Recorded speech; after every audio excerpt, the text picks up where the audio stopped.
फिर 10.3 में कुछ आइडेंटिटीज वाले क्वेश्चन आएंगे, उसके लिए भी मैं आपको 3 से 4 आइडेंटिटीज जो है वो डबल एंगल से हाफ एंगल वाली बताऊंगा, जो कि आपके फॉर्मूला क्वेश्चन में यूज होंगी। और मैं बताऊंगा भी कि क्वेश्चन देख के आप किस तरह से आइडिया लगा सकते हैं कि कौन सी आइडेंटिटी कैसे कहाँ पे आपने सूटेबल तौर पे फिट करनी है। अस्सलाम वालेकुम स्टूडेंट्स, वो स्टूडेंट हाजिर हो जो कहते हैं कि जी चैप्टर नंबर 10 जो है ये ना ही करें, ये गंद है, ये इस तरह का चैप्टर है, इतनी दांतें बेचते हैं, इतना बुरा भला कहते हैं इस चैप्टर को। वो हजरात सामने आ जाए, आज का लेक्चर मेरा देख लें और मेरे साथ इस लेक्चर की सीरीज के साथ जुड़ जाए। इंशाल्लाह ताला 10वां चैप्टर इंतहाई आसान, हम इसको लेकर चलेंगे। लेकिन शर्त ये है कि पिछले वाले लेक्चर आप लोग करते गए, आप लोग करते गए स्कूल अकेडमी या कॉलेजेस में जब ये चैप्टर चल रहा होता है, आप लोगों का ऑन एंड ऑफ छुट्टियां होती रहती हैं और ये जो चैप्टर है ये लिंक करता है पिछले टॉपिक्स के साथ। तो अगर आपका एक लेक्चर की भी स्किप हो जाता है ना, तो फिर ये चैप्टर आपको समझ में नहीं आता। तो अभी से आप जुड़ जाए मेरे साथ, तो ये चैप्टर को हम थारोली करेंगे इंशाल्लाह ताला। तो उम्मीद है कि बड़ा ही आसान आपको लगेगा। ये फर्स्ट ऑफ ऑल एक टेबल बनाया जो कि आप वैल्यूज इसकी कैलकुलेटर से भी चेक कर सकते हैं, स्मार्ट कैलकुलेटर से, या अगर आप इसको याद रख ले तो ये वेरी इजी है। साइन की वैल्यू 0 से स्टार्ट होगी, 130 पे 1/2, 45 पे 1। इसके लिए ना 5 हैंड रूल्स भी यूज किया जाता है। और 10 क्या होता है? 10 होता है जी साइन ओवर कोस। तो आप क्या करें, 0 को 1 पे डिवाइड कर दें, दोनों को डिवाइड करेंगे ये आ जाएगा, तो 10 की वैल्यूज आ जाएंगी आपके पास। असल टॉपिक है यहाँ पे अलाइड एंगल। अलाइड एंगल ऐसे एंगल होते हैं जो 90 या 90 के मल्टीपल के साथ एसोसिएट हो। मिसाल के तौर पे देखें, थीटा किसके साथ एसोसिएट है? 90 के, तो थीटा आपके पास अलाइड एंगल है। थीटा आपके पास देखें 180 के साथ एसोसिएट है ना, और आपको पता है 180 जो है ये असल में 90 का मल्टीपल है 92 था, तो इसका मतलब है ये भी आपका अलाइड एंगल है। और अगर आप ये देखें तो ये 270 के साथ एसोसिएट है, और 270 भी आपको पता है 90 का मल्टीपल है 90 का, इसलिए ये वाला एंगल भी आपका अलाइड होगा। और वो एंगल जो 90 का मल्टीपल या 90 के साथ एसोसिएट हो उसको हम बोलते हैं अलाइड एंगल। उसके उसके बाद आएगी ये क्वाड्रेंट सिस्टम के ऊपर। ये क्वाड्रेंट सिस्टम आप लोगों को पता है कि 4 क्वाड्रेंट होते हैं, ये फर्स्ट क्वाड्रेंट है, ये सेकंड, ये थर्ड और ये फोर्थ। और इसमें जो है क्लॉकवाइज एंटी क्लॉकवाइज आपकी रोटेशन होती है एंगल की। तो आप मैंने यहाँ पे ना बेसिक ट्रांसफॉर्मेशन लिख दी है कि एंगल जो है वो कब कब कैसा होगा, तो किस किस क्वाड्रेंट में लाई करेगा। तो अगर आप देखें ये 90 का एंगल है ना, तो अगर आप इसके पीछे जाएंगे तो पीछे जाने के लिए आपको 90 में से माइनस करना पड़ेगा। इसका मतलब है अगर आपने फर्स्ट क्वाड्रेंट में रहना है तो उसमें से एंगल आपका 90 से माइनस हो रहा होगा, और 90 से माइनस होने का मतलब है फर्स्ट क्वाड्रेंट, और फर्स्ट क्वाड्रेंट के पास आपके पास सारी 6 की 6 जो ट्रिग्नोमेट्री रेशियोज हैं वो पॉजिटिव होती हैं। फिर दूसरे पे आ जाए, दूसरे में एंगल ट्रांसफॉर्मेशन दो तरह की आपके पास। एक तो आप 90 पे खड़े हुए हैं, जब आप 90 के आगे जाएंगे तो आपको ऐड करना पड़ेगा। इसलिए सेकंड क्वाड्रेंट के लिए या तो 90 में प्लस कर दें आप, या क्या करें, ये 180 है ना, तो 180 से पीछे अगर आपने जाना है तो 180 से माइनस करेंगे तो आप सेकंड क्वाड्रेंट में लाई करेंगे। तो सेकंड क्वाड्रेंट में जाने की दो ट्रांसफॉर्मेशन आपने याद रखनी है, और दूसरे क्वाड्रेंट में आपको पता होना चाहिए साइन, और जो साइन का रेसिप्रोकल होता है कोसेकेंट, सिर्फ ये दो पॉजिटिव होते हैं। इसके अलावा जितनी भी रेशियोज यहाँ पे लाई करेंगे दूसरे में इस एंगल ट्रांसफॉर्मेशन के साथ वो नेगेटिव आएंगी। उसके बाद आप थर्ड पे आ जाए। थर्ड में क्या है? थर्ड में भी देखिए 180 से आगे आपने मूव करना है ना, तो 180 में आपको प्लस करना पड़ेगा थर्ड क्वाड्रेंट में जाने के लिए। और दूसरा अगर आप यहाँ पे खड़े हैं और यहाँ से अगर आपने थर्ड में आना है तो आपको बैक गियर लगाना पड़ेगा, मतलब 270 में से माइनस करना पड़ेगा। तो इसकी भी दो ट्रांसफॉर्मेशन आपको पता होने चाहिए कि अगर थर्ड क्वाड्रेंट में लाई करना है तो उसके लिए इस तरह के दो एंगल्स आपके पास होने चाहिए। और थर्ड में टेन और टेन का रेसिप्रोकल कोट, ये दो पॉजिटिव होते हैं। इसके अलावा कोई भी चार रेशियोज इसके अंदर नेगेटिव होंगी। आखिर में आ गए, आखिर में आपके पास फोर्थ क्वाड्रेंट आता है। अगर तो आप देखिए यहाँ पे खड़े हैं तो यहाँ से अब आपको पता है आपने आगे मूव करना है, तो 270 में आप प्लस करेंगे, एक ट्रांसफॉर्मेशन होगी। दूसरा आपको पता है ये 360 है, एक सर्कल कंप्लीट हो गया ना, तो ये 360 है। 360 पे अगर आप खड़े हैं और आपने बैकवर्ड जाना है चौथे क्वाड्रेंट में, तो आपको पता है रिवर्स गियर लगेगा। रिवर्स गियर का मतलब है आप 360 में से माइनस करेंगे। तो फोर्थ के लिए ये दो ट्रांसफॉर्मेशन आपको याद होनी चाहिए। और फोर्थ क्वाड्रेंट में आपका कोस और सेकंड ये पॉजिटिव होता है, इसके अलावा सारे के सारे नेगेटिव होते हैं। इसको याद रखने का तरीका ये है, ए से ऑल, एस से साइन, टी से टेन और सी से कोस। तो इसको आप याद कर सकते हैं, ऐड शुगर टू कॉफी।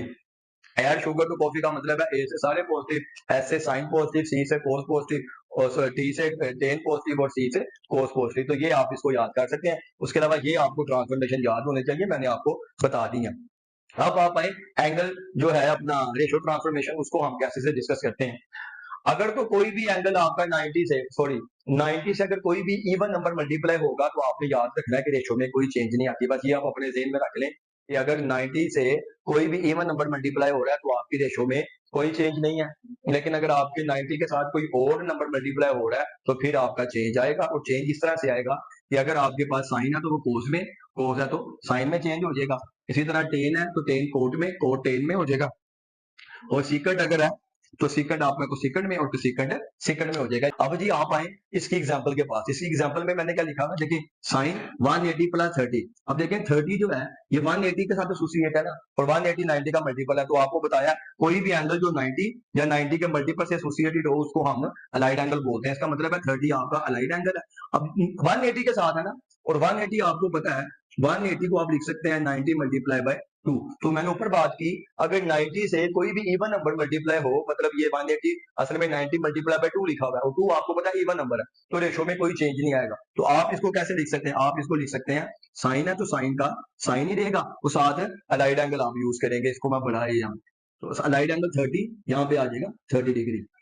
अब आपको इसका साइन चेक करना है। अब देखिए 180 प्लस है ना, तो आपको बताया था कि 180 में अगर प्लस करेंगे तो किस क्वाड्रेंट में लाई करेंगे, थर्ड में, और थर्ड में कौन पॉजिटिव होता है, टेन और कोट। तो आपके पास तो रेशो कौन सी है, साइन की है, तो मतलब ये तो थर्ड में क्या हो जाएगी, नेगेटिव। तो इसका मतलब है साथ फिर आप क्या लगाएंगे, माइनस का साइन। ये आपके ध्यान में होना चाहिए कि 180 जो है वो ऐसे यहाँ पे पड़ा होगा तो नीचे जाएंगे प्लस होगा, ऊपर दूसरे में जाएंगे तो माइनस। तो चूंकि हमारा प्लस था इसलिए हमने यहाँ पे क्या लगा दिया, माइनस।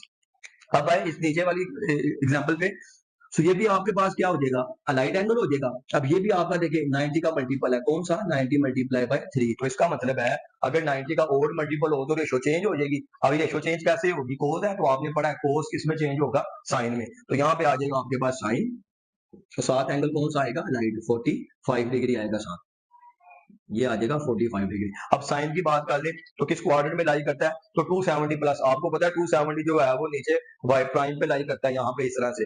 सो आपका 270 प्लस है, मतलब ये आगे की तरफ जा रहा है। आगे कौन सा क्वाड्रेंट है, फोर्थ, और फोर्थ में कोस क्या होता है, पॉजिटिव। तो आपने जब भी साइन देखना है ना, तो आपने ओरिजिनल रेशो का साइन देखना है, ये नहीं देखना कि साइन उस क्वाड्रेंट में क्या होता है। साइन तो चेंज हो गया ना, जो क्वेश्चन होता है ना आपके पास, ये इसमें गिवन था आपको, तो कोस को देखेंगे कि जी कोस 270 प्लस, तो 270 प्लस आपका फोर्थ में है, और फोर्थ में कोस पॉजिटिव है, तो इसके साथ क्या लगेगा, पॉजिटिव। सो इस तरह से ये एग्जांपल्स आपको करनी है। अभी जब हम 10.1 को स्टार्ट करेंगे बिल्कुल इसी तरह की, बस आपकी ग्रिप होनी चाहिए, एक इसके ऊपर ग्रिप होनी चाहिए कि किस क्वाड्रेंट में कौन कौन पॉजिटिव है, और एंगल शिफ्ट किस क्वाड्रेंट में किस तरह से है। और दूसरा ये जो मैंने दो एग्जांपल्स आपको बताई है कि जब इसको आपने अपना रेशो को चेंज करना है, सिंप्लीफाई करना है, तो उसको किस तरह से करना है। तो ये आज का लेक्चर अगर आप अच्छे से कर लेंगे इंशाल्लाह ताला, तो 10वां चैप्टर जो है वो 10.1 आंखें खोल के हम जो है वो इजीली इसको सोल्व कर लेंगे। फिर में जी बस ये रह गया, ये देख लें कोज के साथ एंगल माइनस में हो तो वो कोज प्लस थीटा में कन्वर्ट हो जाता है। मतलब ये है कि अगर एंगल आपका माइनस में होगा तो उसको आप प्लस में कन्वर्ट कर दें। ये होती है इवन फंक्शन की पहचान, ये बच्चों ने पढ़ा भी होगा 11वें चैप्टर में। लेकिन अगर बाकी जो फंक्शन आएंगे इस तरह के, फॉर फर्ज करें साइन माइनस थीटा, तो उसमें ये वाला जो माइनस है ये इसके स्टार्ट पे आ जाएगा। इसी तरह से अगर आपके पास टेन आ जाए, टेन माइनस थीटा, तो वो भी माइनस है, शुरू में आ जाएगा। 6 टोटल रेशो होती है, 6 में से ये वाली जो 2 रेशो है ना आपके पास, ये इवन फंक्शन होती है, मगर एंगल अगर इनका माइनस में हो तो वो प्लस में, बाकियों का जो है वो स्टार्ट पे आ जाएगा। अब इसके एंड लास्ट में मैं आपको एक छोटी सी बात बता दूं। फर्ज करें आपको एंगल आ जाता है जी, एंगल लिखा हुआ था पाई/6, और आपको फर्ज करें नहीं पता कि ये कैसे कन्वर्ट करना है, या कोई डिफिकल्ट आ जाए, तो आपने कुछ भी नहीं करना, पाई की जगह पे 180 रखना है, उसको 6 पे डिवाइड करना है, तो ये आ जाएगा 30 डिग्री में। तो जब भी कोई भी आपके पास आ जाए, फोर्स करें 2 पाई/3 आ जाता है आपके पास ना, आपके पास आता है 2 पाई/3, और हमने इसको डिग्री में कन्वर्ट करना है ताकि हमारे लिए इस तरह की चीजें जो है वो फाइंड करना आसान हो जाए कि ये 90 का कौन सा मल्टीपल बन रहा है। तो आप क्या करें, 2 लिखें, पाई की जगह पे 180 और 3 से डिवाइड, कटिंग करें, सिंप्लीफाई करें, तो ये आप देख लें 60 आ जाएगा, और ये आ जाएगा 120 डिग्री। सो इस तरह से कोई भी अगर ऐसे पाई की शक्ल में एंगल आ जाए तो उसको आप आसानी से डिग्री में कन्वर्ट करें, पाई की जगह पे 180 रखें। ये आपका बेसिक्स मैंने 10वें चैप्टर की सारी बेसिक्स आपको करवा दी हैं अलाइड एंगल से रिलेटेड, और ये ट्रांसफॉर्मेशन भी आपको करवा दी है। ये लेक्चर अगर आप अच्छे तरीके से इसको समझ लेते हैं तो आपके लिए 10वां चैप्टर इंतहाई आसान है। फिर 10.3 में कुछ आइडेंटिटीज वाले क्वेश्चन आएंगे, उसके लिए भी मैं आपको 3 से 4 आइडेंटिटीज जो है वो डबल एंगल से हाफ एंगल वाली बताऊंगा, जो कि आपके फॉर्मूला क्वेश्चन में यूज होंगी। और मैं बताऊंगा भी कि क्वेश्चन देख के आप किस तरह से आइडिया लगा सकते हैं कि कौन सी आइडेंटिटी कैसे कहाँ पे आपने सूटेबल तौर पे फिट करनी है। उसके लिए आपको पूरी वीडियोस मेरे लेक्चर सीरीज को फॉलो करना पड़ेगा। सो दुआओं में याद रखिएगा, वीडियो अच्छी लगी हो तो सब्सक्राइब लाइक कर दिया करें, ऐसे वीडियो की रेंज बढ़ जाती है।